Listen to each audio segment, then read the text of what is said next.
We talked about Sheldon Richardson. They released him to get money under the cap so they can do these extensions. Who do you think it gets extended first for the Browns? Now you've got Mayfield.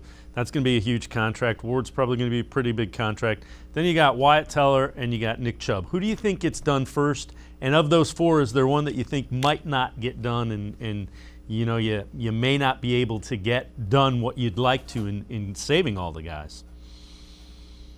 Well, I'll start with, the biggest concern to me may be Denzel Ward, even though him and Chubb talked about wanting to stay here and Denzel Ward being from this area, of course.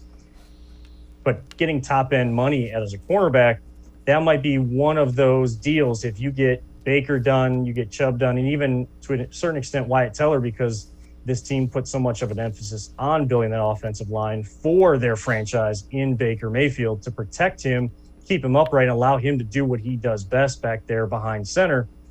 Then where is the money? It depends on what kind of contracts these guys get. Depending on or based on who gets it first, it might be Nick Chubb, because this guy just doesn't say anything. He just goes out there and does his work. And when he says he wants to be here, I believe him. And if there's any deal that gets done first, it might be Nick Chubb. And Baker Mayfield, of course, is going to be the number one. And I think that they will, and they should, of course, extend him this offseason. You take the risk of, does he play better in year 4 and wants even more money than him and his agents are asking for this offseason?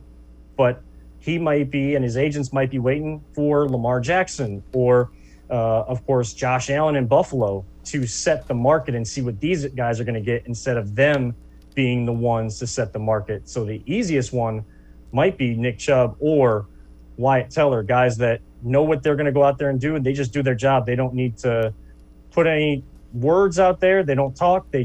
All their talking is done between those 4 white lines on the football field.